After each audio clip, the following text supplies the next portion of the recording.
Hello and welcome back to another video guide on trains in Satisfactory. Now, railroads are going to be hugely important in Satisfactory once we've got through the buggy early release stage. Between train speed, carriage expansion and the depots having two inputs and outputs, we can substantially increase our item transportation, but they aren't the easiest things to set up. Thankfully today, we're going to look at rail layout, starting from the very basics of setting up a simple railroad to more complicated junction setups on a single locomotive track. If, however, you are creating a parallel circuit railway track, have no fear, we will be covering that in the next video, or at least a video soon. So if you do find this video helpful, be sure to hit a thumbs up, and if you want to see more, don't forget to subscribe. Now, to start off, laying railroads can be quite janky, so I highly recommend building on foundations and in straight lines where possible, and this just helps for ease of use. Now, when placing a railroad, your first click is the start point, and as you drag your mouse, you'll start pulling out the rails, which is similar to placing a conveyor. Now, railroads require being connected to the end of another segment of track to connect. And also note that train stations will not allow you to split tracks straight away. Therefore, I always recommend adding a short straight line immediately after the said station. One thing to note though is due to their bulky size, it does make turning slightly more difficult. So the easiest uniformed turns that we can make are the 90 degrees angle. Now, these are actually really easy to set up. So all you need to think is a 3x3 grid, and you place one end at the end of one of the grids. You take it over to the opposite side of the 3x3 grid, and thus you should be able to make a very easy 90-degree corner. 45 degrees, however, is slightly more difficult, and I recommend doing a 90-degree corner first to compare, and then you can align it accordingly to 45 degrees.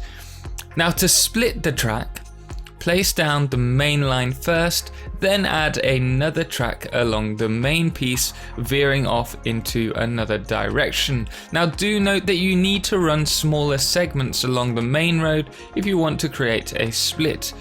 And in regards to splits, generally speaking, the arrow pointing upwards indicates which way the train goes when in manual. However, this is not always the case. I'm not sure if it's a bug or dependent on where the main track was placed first, but it's something to be aware of. One last point on splits is it only splits a track once. Now, splitting a track twice or more on the same segment, so you're splitting it into 3 or more segments, will actually cause you a lot of issues with the train splits and potentially make your railway unusable. So where possible, try to avoid splitting to more than one extra line at a time. Don't worry, we'll be covering this in Junctions later on. Now, in regards to splits with AI trains, they do actually automatically change the splits according to the station they are pathing towards. So if you see that happen, don't worry, it's just working out the best pathing arrangements. When it comes to traveling up or down, the easiest way to place a tracker is along a half ramp.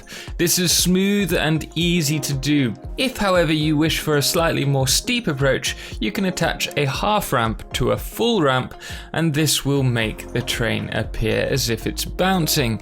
This is the steepest you can place a track without mods currently.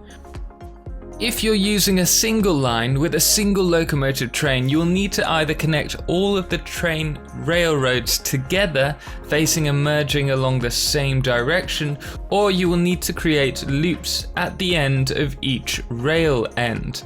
Otherwise, the AI will become confused and get stuck. Now, on larger networks, you may need to use junctions. Now, junction types will depend on whether you're using a push-pull locomotive setup, which currently can be used for up to 3 stations. Please note, for the middle station you will need to use the T-junction to veer off and return to the track, which we're going to cover shortly. I'm hoping this is going to be optimized to allow more tracks more stations along a single track, but we don't know yet. And the other networks that you could use is a single locomotive using either the parallel circuit or the single loop circuits. Now on a single locomotive train on a single loop circuit, there are 4 types of junctions that will be beneficial to you. So the first kind of junction is going to be the end loop, where one line loops back on itself like this. It just brings one line all the way back round so that it changes direction. Now the next junction that we have is the T-junction, which merges 2 lines together, so the main line and the merged line. Now this particular junction, as I mentioned earlier, is very important for push-pull train setups on a 3-station setup. Now this is very easy to set up. It just requires you to have 3 separate segments along the main track, as well as a single segment from the other direction, which you can split off into 2 branches, merging along the main line. Now once you know how to do this, you can actually scale it up so that you have 2 more junctions the opposite sides of the line. Now this will essentially turn it to a 5-line junction, which could be very useful for you later on. Now the last 2 junctions are very similar in that both are 4-way junctions, although the last junction can be scaled upwards for more lines. Now the first is 2 lines crossing one another. Now with each line they split off and connect to the sidelines. Do note how you will need to place the 2 main lines into 2 large middle segments, followed by 2 smaller segments on each lane, so that the splits aren't all connected to one.